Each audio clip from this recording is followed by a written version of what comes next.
What do DMV and the church have in common? Man, this is going to be fun.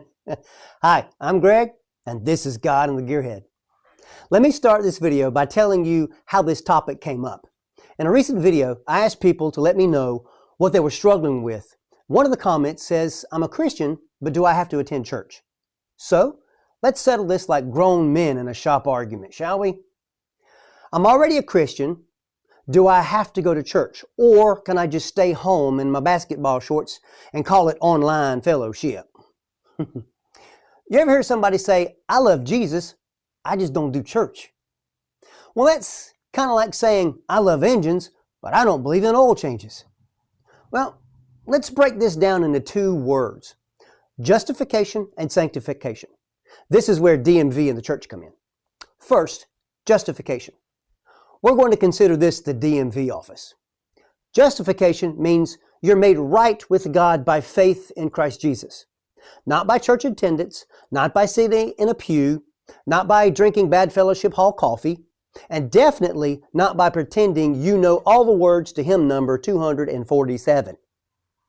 You're not saved because you go to church. You go to heaven because Christ saved you. That's justification. That's the legal work.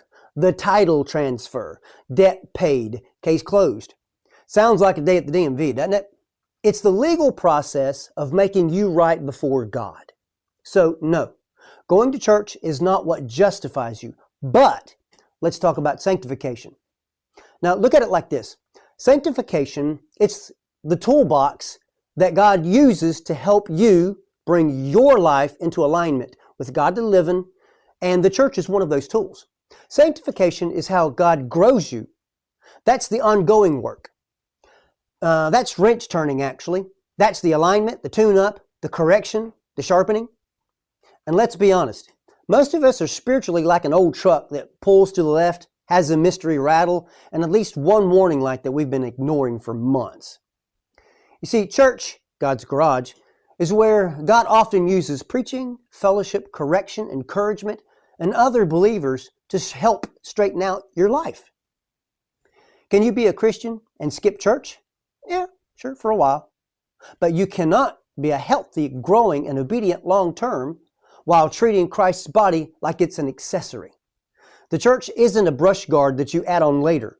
It's where the rubber meets the road kind of tires, where you gain traction in life when you're getting out of control. Don't confuse the garage, aka the church, with the DMV office. The garage doesn't make you owned, it makes you worked on.